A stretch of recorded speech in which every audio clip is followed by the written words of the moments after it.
కెరీర్‌లో గ్రో కావాలి అనంటే మనకున్న ఏకైక ఆప్షన్ మల్టీ టాస్కింగ్. మనం ఎక్స్‌పెక్ట్ చేసినంత ఇంక్రిమెంట్స్ రావాలి అన్నా, ప్రమోషన్స్ రావాలి అనన్నా, మనం మేనేజర్ చెప్పిన ప్రతి పని చేస్తూ ఉంటాం. అండ్ అప్రైజల్స్ టైమ్స్ వచ్చినప్పుడు మనం ఏదైతే ఎక్స్‌పెక్ట్ చేశామో అది అప్పుడప్పుడు ఇవ్వకపోవడం జరుగుతుందనమాట. సో, ఇలాంటి సిట్యుయేషన్స్ ఫేస్ చేయకుండా ఉండాలి అంటే మనం ఏం చేయాలి? అప్రైజల్స్ టైమ్‌లో ఏ మేనేజర్ అయినా అడిగేది ఒకటే.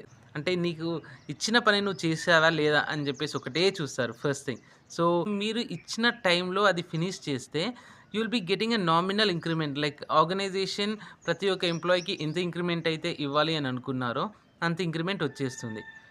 అండ్ అది కాకుండా నువ్వు వేరే టాస్క్‌లో కూడా అవి కంప్లీట్ చేయడానికి నువ్వు కాంట్రిబ్యూట్ చేస్తే వాళ్ళు స్పెషల్ కన్సిడరేషన్‌లో తీసుకొని నీకు ఎక్కువ ఇంక్రిమెంట్ ఇచ్చే ఛాన్సెస్ ఉంటుంది. నీకు మీ మేనేజర్ నంబర్ ఆఫ్ టాస్క్స్ ఇచ్చే ఛాన్సెస్ ఉంటుంది.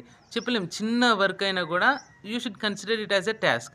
ఇచ్చిన వర్క్ నువ్వు కంప్లీట్‌గా టైంలో కంప్లీట్ చేసావా లేదా అని చెప్పేసి చూసుకోవాలి. ఫర్ ఎగ్జాంపుల్ ఒక కొత్త ఎంప్లాయీ జాబ్‌లో రిక్రూట్ అయ్యారనుకోండి. వాళ్ళకి అంటే వర్క్ ఏంటి, ఎలా అని చెప్పేసి ఒక ఇండక్షన్ తీసుకోమని చెప్పేసి చెప్తారు. అంటే ఏ డేట్ రోజు మీరు ఇండక్షన్ తీసుకున్నారు, ఆ పర్టిక్యులర్ ఎంప్లాయీ మీద ఎంత టైం కేటాయించారని చెప్పేసి ఒక డేటా మెయింటైన్ చేయండి. ఎక్సెల్ షీట్‌లో టైం, డేట్ ఏసుకోండి. ఏ ఎంప్లాయీకి మీరు ఇండక్షన్ ఇస్తున్నారని చెప్పేసి ప్రిజర్వ్ చేసుకొని పెట్టుకోండి. సో, మీరిట్లా ఇచ్చిన ప్రతి టాస్క్ మీరు స్టోర్ చేసుకొని పెట్టుకున్న తర్వాత ఇంక్రిమెంట్ టైమ్‌లో నీ కాంట్రిబ్యూషన్ ఏంటి అని చెప్పేసి ఖచ్చితంగా ఆర్గనైజేషన్ అడుగుతారు. అప్పుడు మీకు ఇవన్నీ గుర్తుకుండవు. చిన్న చిన్న పనులేవి గుర్తుకుండవు. మేజర్ టాస్క్స్ ఒకటే చెప్తారు. అండ్ ఎవరైనా అడిగేది ఆ ఒక్కటే. నీకు ఇచ్చిన మేజర్ వర్క్ కంప్లీట్ చేసావా లేదా? అది కంప్లీట్ చేయలేదు, అది చేయకుండా వేరే వర్క్స్ చేశాను నేను, చిన్న చిన్న వర్క్స్ మీరు చెప్పారు కాబట్టి చేశాను అనంటే వాళ్ళు కన్సిడర్ చేయరు. నీకిచ్చిన పని చేయకుండా వేరే పని జేస్తే దానికి అంటే నువ్వు ఇంక్రిమెంట్ ఎలా అడుగుతున్నావు అని జెప్పేసి రిటర్న్‌లో మళ్ళీ నిన్నే అడిగే ఛాన్సెస్ ఉంటుంది.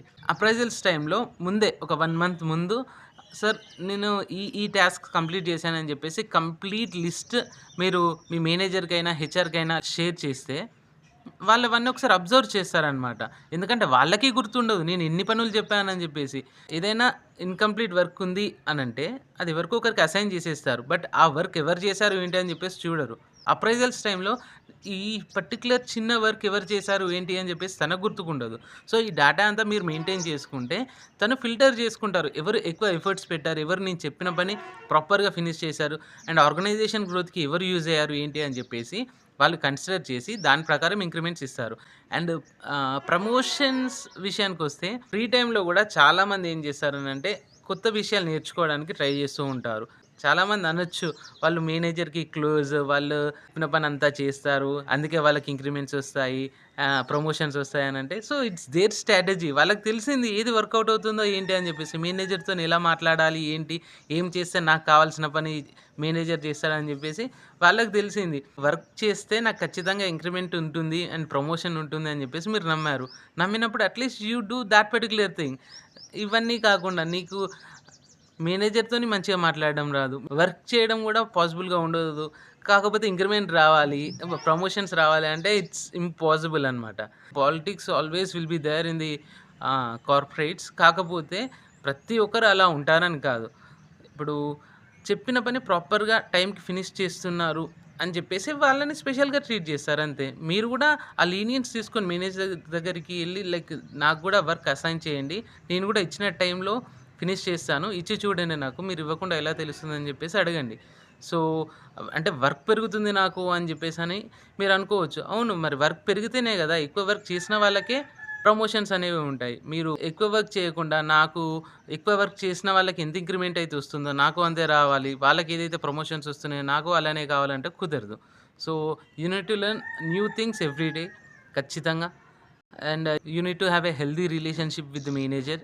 You need to have a healthy relationship with your colleagues also. You need to have a leadership qualities. అప్పుడే నీకు ప్రమోషన్స్ అనేవి వస్తాయి. నువ్వు ఎవరితోని ప్రాపర్‌గా మాట్లాడకుండా, అందరితోని ఇగో ఇష్యూస్ పెట్టుకొని, నన్ను టీమ్ లీడ్ చేయండి, నన్ను మేనేజర్ చేయండి అనంటే, సో, ఆర్గనైజేషన్ పర్స్పెక్టివ్ డిఫరెంట్‌గా ఉంటుంది. నువ్వు వర్క్ చేయడం సెకండరీ. అట్‌లీస్ట్ వర్క్ చేయించగలుగుతావా మీ కొలీగ్స్‌తోని, మీ కింద ఉన్న ఎంప్లాయీస్‌తోని వర్క్ చేయించగలుగుతావా అని చెప్పేసి చూసే ప్రమోషన్స్ ఇస్తారు. So, if you are not capable of that particular thing, so, they won't be thinking of giving you any kind of promotions. And నిన్ను అక్కడే ఉంచాలని జెప్పేసి చూస్తారు. నీకు ఆ పొజిషనే ప్రాపర్‌గా ఉంటుంది అని చెప్పేసి అక్కడే ఉంచుతారు. నువ్వక్కడ కంఫర్టబుల్‌గా ఉన్నావు అనంటే so, as long as you are comfortable in that particular position they will try to continue in that position only.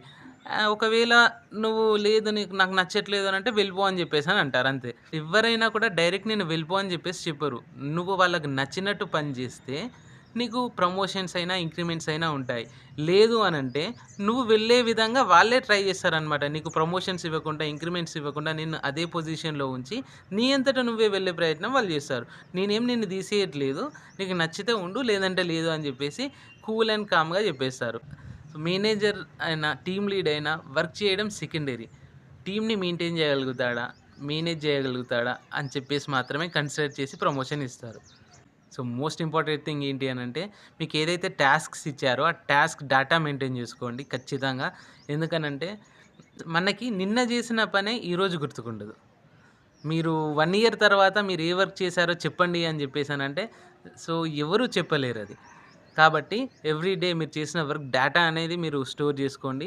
At least major task చిన్న చిన్న పనులు గాకపోయినా గూడా మేజర్ టాస్క్స్ ఏదైతే మీరు ఫినిష్ చేశారో, దానివల్ల ఆర్గనైజేషన్‌కి ఏ విధంగా బెనిఫిట్ అయింది, ఏంటి అని జెప్పేసి ఒక డేటా ప్రిపేర్ జేసుకొని బెట్టుకోండి. ఇంక్రిమెంట్ టైమ్‌లో సో, నేను ఈ పర్టిక్యులర్ టాస్క్ కంప్లీట్ చేశాను. దీనికి మీరిచ్చే స్పెషల్ కన్సిడరేషన్ ఏంటి? నేను చేసే పని గాకుండా నేను అడిషనల్ వర్క్స్ కూడా చేశాను. దీనికి మీరిచ్చే కన్సిడరేషన్ ఏంటి అని చెప్పేసి అడిగి అప్పుడు ఇంక్రిమెంట్ అడిగితే, సో, వాళ్ళొకసారి ఆలోచించి బెటర్ ఇంక్రిమెంట్ ఇచ్చే ఛాన్సెస్ ఉంటుంది.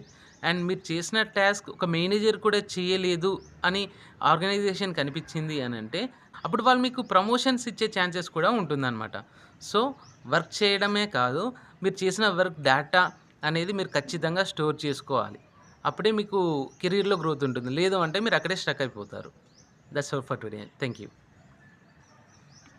ఒక marketing person main job role వచ్చేసి క్లయింట్స్‌ని తీసుకురావడం, ప్రొడక్ట్స్‌ని ప్రమోట్ చేయడం, రెవెన్యూ జనరేట్ చేయడం. ఇది కాకుండా నువ్వు వేరే పనులేమైనా చేస్తే దాన్ని మల్టీ టాస్కింగ్ కింద కన్సిడర్ చేయొచ్చు.